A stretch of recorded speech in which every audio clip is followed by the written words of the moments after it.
अस्सलाम वालेकुम स्टूडेंट्स, मैं हूं आपका फिजिक्स टीचर कमर मोहम्मद नबील और आप इस वक्त हैं नबील्स ऑर्बिट में। तो चलिए स्टार्ट करते हैं आज का टॉपिक।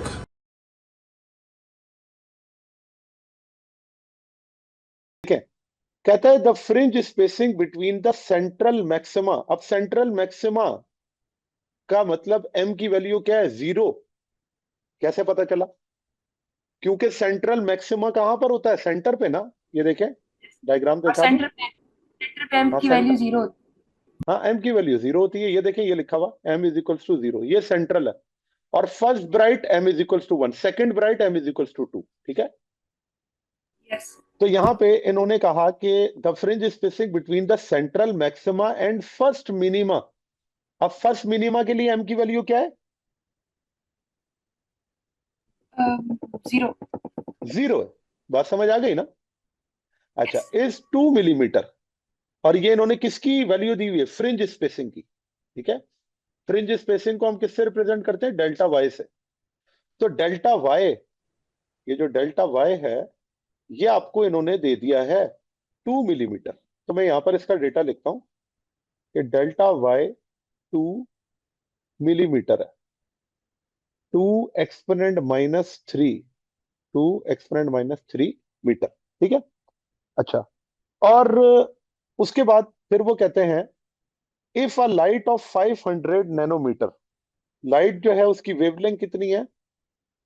500 नैनोमीटर। नैनोमीटर को मैं लिख सकता हूं एक्सपोनेंट -9। और -9। बिल्कुल, exponent -9 metre is use. Then find the separation between the slits. तो आपने क्या करना है? स्लिट्स के दरमियान का सेपरेशन को हम डी से रिप्रेजेंट करते हैं। And distance between slit and screen is 1 metre, उसे हम एल से रिप्रेजेंट करते हैं। ठीक है ना? और इन क्वेश्चंस में ना सबसे इंपॉर्टेंट काम यही होता है कि आपने डेटा एक्सट्रैक्ट कर लेना है। डेटा अगर आपने सही एक्सट्रैक्ट कर लिया तो आपका आंसर ठीक आ जाएगा। क्योंकि आपको कुछ चीजों का पता होना चाहिए। जैसे अगर वो आपसे कहता है कि सेपरेशन बिटवीन द स्लिट, तो स्लिट के सेपरेशन को डी से रिप्रेजेंट करते हैं। फ्रिंज स्पेसिंग को डेल्टा वाई से रिप्रेजेंट करते हैं। और distance between slit and screen को एल से रिप्रेजेंट करते हैं। ठीक है ना? तो ये कुछ चीजें जो होती हैं वो अगर आपने सही से जज कर ली तो फिर आपका आंसर क्या हो जाएगा? सही आ जाएगा। अब देखें, हमने बात की कि फर्स्ट मिनिमा। तो फर्स्ट मिनिमा के लिए एम की वैल्यू 0 थी, जो कि आपने ही बताया मुझे कि फर्स्ट मिनिमा की जब मैं बात कर रहा हूं तो फर्स्ट मिनिमा पर एम की वैल्यू क्या होगी? 0 होगी। ठीक है ना? अब यहां पर मैंने अगर डिस्टेंस फाइंड आउट करना है और मैं, अब जाहिर सी बात है, फार्मूला किसका लगाऊंगा? मिनिमा का फार्मूला लगाऊंगा ना। तो जब मिनिमा का फार्मूला लगाऊंगा तो वो फार्मूला मिनिमा का क्या था? Y M is equals to M plus half lambda L upon D. ठीक हो गया? अच्छा, और ये जो मेरे पास आंसर आया हुआ था 2 एक्सपोनेंट -3, ये एक्चुअली वाई एम ही है ना, जो कि पहली ही उन्होंने मिनिमा की बात की थी। तो इसको मैं ये डेल्टा वाई को मैं ये भी लिख सकता हूँ ना कि ये वाई 0 तक की पोजीशन है। ठीक है। तो आप देखें क्या आ जाएगा? वाई 0, एम की जगह 0 पुट करूंगा तो यहाँ पे 1/2 आ जाएगा ना बस। ये हो जाएगा लैम्डा, ये हो जाएगा एल, ये हो जाएगा डी। अब अगर मैंने डी फाइंड आउट करना है तो डी को मैं आइसोलेट कर लेता हूं। तो फार्मूला बन जाएगा लैम्डा एल डिवाइडेड बाय, ये 2 नीचे लिख देता हूं, और वाई नॉट क्या आ गया। ठीक है। अब आपने क्या करना है? वैल्यूज को सब्सटीट्यूट करना है। तो वैल्यू सब्सटीट्यूट करते हैं। लैम्डा की जगह आपने लिखना है 500 एक्सपोनेंट -9। एल की जगह आपने लिखना है 1 डिवाइडेड बाय 2। और वाई नॉट की जगह आपने लिखना है 2 एक्सपोनेंट -3। तो स्लिट सेपरेशन पता चल जाएगा कितना है। ठीक है। तो इसको कैलकुलेट कर ले, कितना आ जाएगा आंसर?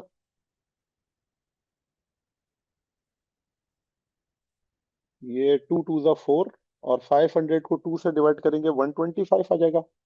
और एक्सपोनेंट -3 ऊपर चला जाएगा तो ये तकरीबन हो जाएगा +3, -9 +3 हो जाएगा -6। फिर 1.25 एक्सपोनेंट -4।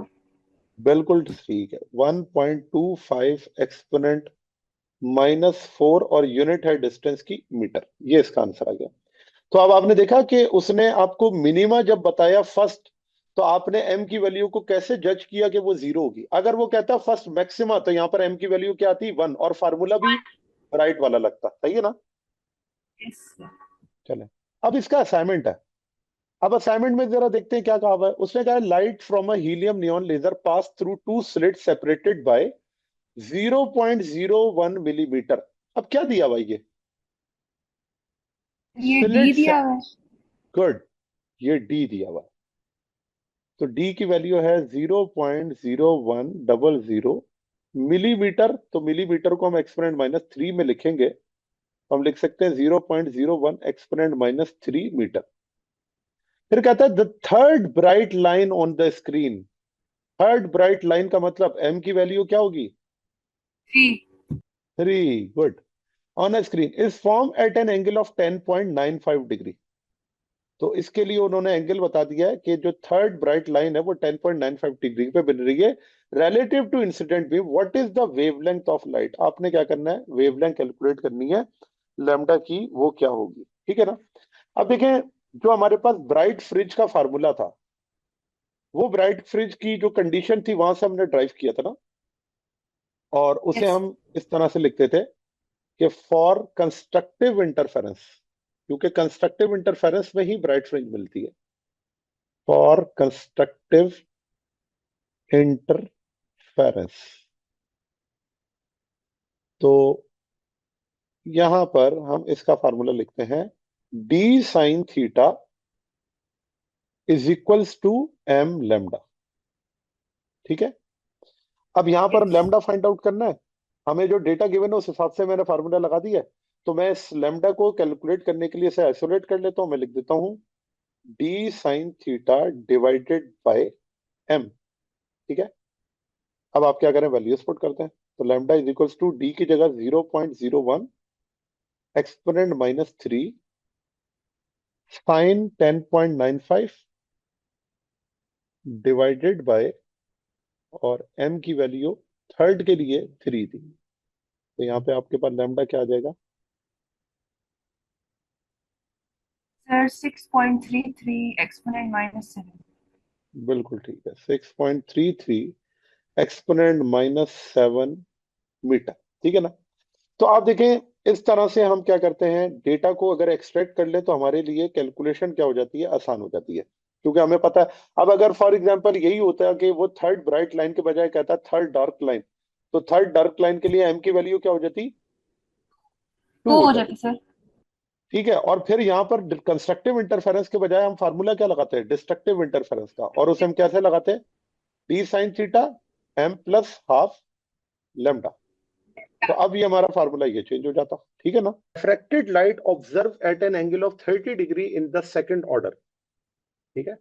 रिफ्रैक्टेड लाइट है और उसका एंगल कितना है, 30 degree in second order. m की वैल्यू क्या हो गई, 2 हो गई, विद ग्रेटिंग कांस्टेंट 2 माइक्रोमीटर। ठीक है। अब ये ग्रेटिंग कांस्टेंट क्या है, तो ग्रेटिंग कांस्टेंट ग्रेटिंग एलिमेंट को ही कहता है। ठीक है, मैं यहाँ लिख भी देता हूँ। ये जो ग्रेटिंग कांस्टेंट आपको नजर आ रहा है, ये क्या है, ग्रेटिंग एलिमेंट। इसे ग्रेटिंग कांस्टेंट भी कहता है, ग्रेटिंग एलिमेंट। अच्छा, उसके बाद कहते हैं find the wavelength of diffracted light. मैंने आपको बताया था ना कि इसके जरिए हम क्या फाइंड आउट करते हैं, वेवलेंथ फाइंड आउट करते हैं। तो अब जो डेटा हमें गिवन है उस डेटा को जरा अप्लाई करते हैं और यहाँ पर इसको सॉल्व करते हैं। तो देखें, एंगल गिवन है, ऑर्डर ऑफ फ्रिंज गिवन है, हमें diffraction grating grating element given है। तो लैम्डा अगर आपने निकालना है तो गिवन हमें है तो formula T sine theta is equals to M lambda. ठीक है, ये हमें गिवन है। तो लैम्डा अगर हम यहाँ से निकालेंगे तो ये आ जाएगा D sine theta divided by M.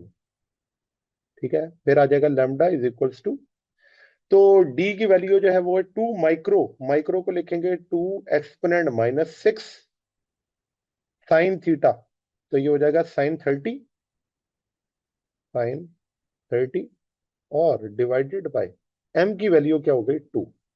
अब जरा देखें कि ये जो 2 है ये 2 से हो जाएगा कैंसिल। साइन 30 बराबर होता है 0.5 के, तो इसका मतलब यहां से आंसर आपके पास आ जाएगा 0.5 एक्सपोनेंट -6 मीटर। या फिर आप इसको इस तरह से लिख सकते हैं कि 0.5 माइक्रोमीटर, जैसा कि उन्होंने आपको ग्रेटिंग कांस्टेंट दिया था उसी फॉर्म में आप लिख दें कि लैम्डा की वैल्यू क्या हो जाएगी 0.5 माइक्रोमीटर। ठीक है, सर और मतलब एमडी जी मेरे जी पास 5 एक्सपोनेंट -7 आ रहा है। 5 एक्सपोनेंट -7, हाँ ठीक है, कोई मसला नहीं है। अब यहाँ पे क्योंकि प्रीफिक्स बन रहा था तो इसलिए मैंने डेसिमल को डिस्प्लेस नहीं किया, अदरवाइज मैं पॉइंट को आगे भी ले जा सकता था, पीछे भी ले जा सकता था, लेकिन मैंने देखा कि एक्सपोनेंट -6 बन रहा है, स्टैंडर्ड फॉर्म में लिखते हुए सही रहेगा ना, स्टैंडर्ड बन जाएगा, इसलिए मैंने उसके अंदर प्रीफिक्स पुट कर दिया। और आप कोशिश किया करें कि क्योंकि एमडी कैट के अंदर जो होता है ना वो कैरी कैलकुलेटर अलाउ नहीं होता, तो इसकी प्रैक्टिस आप अभी से करना शुरू कर दें, क्योंकि वो फिर बाद में आपको बड़ा हेल्प आउट करेगा। कि आपको अगर पहले से प्रैक्टिस होगी ना, चलो अभी तो टाइम है हमारे पास, कैलकुलेटर से भी कर सकते हैं, लेकिन जो कैलकुलेशन हो सकती है मैनुअल, ठीक है ना, उसको ट्राई किया करें कि किसी तरह से खुद से ट्राई करें, उसको कोशिश करें कि वो कर लें विदाउट कैलकुलेटर। एमडी ग्रेड में कैलकुलेटर अलाउ नहीं होता? नहीं जी, एमडी कैट पे कैलकुलेटर अलाउ नहीं होता, तभी तो मैंने अपने चैनल पे वीडियो डाली हुई है जिसके अंदर स्क्वायर रूट निकालने का तरीका और किसी भी क्वेश्चन को विदाउट कैलकुलेटर सॉल्व करने का तरीका, वो सारी मैंने वीडियोस इसीलिए बना के डाली हुई है कि एमडी कैट के स्टूडेंट उसे देखें और वो देखें कि किस तरह से हम विदाउट कैलकुलेटर न्यूमेरिकल या एमसीक्यू सॉल्व करते हैं। ठीक है, तो अब हमें असल में ये है ना कि शुरू से आदत हुई भी होती है कि जरा सी भी कैलकुलेशन हम कहते हैं कैलकुलेटर है तो फिर क्या जरूरत है करने की, लेकिन फंस कहाँ जाते हैं, जब एमडी कैट का आता है टेस्ट तो वो कहते हैं जी कैलकुलेटर अलाउ नहीं है, अब करें। अब उसमें क्या होता है कि बच्चे को आदत होती नहीं है, उसे बेसिक जो अलजबरा है ना वो भी भूल चुकी होती है इस स्टेज तक आते आते। अच्छा, जबकि ऐसा नहीं है कि इंजीनियरिंग में नहीं है, इंजीनियरिंग के टेस्ट में आप जाए तो वो एमडी वहां पे कैलकुलेटर अलाउड होता है, ये तो सिर्फ और सिर्फ मेहरबानी किसके लिए, एमबीबीएस वालों के लिए। तो ये अच्छा जी, मेहरबानी है। हाँ, ये है मेहरबानी, समझ लें आप इसको, और क्या कहेंगे। अच्छा जी, चले असाइनमेंट जरा देखें। 18.2 कहते हैं visible light of wavelength 550 nanometre falls on a single slit and produces its second diffraction minimum at an angle of 45 degree relative to the incident direction of the light. What is the width of the slit? अब देखो इसके अंदर हमें given क्या क्या है, इसके अंदर हमें गिवन है वेवलेंथ लैम्डा 550 नैनोमीटर एक्सपोनेंट -9, फिर कहता है falls on a single slit and produces second diffraction minima.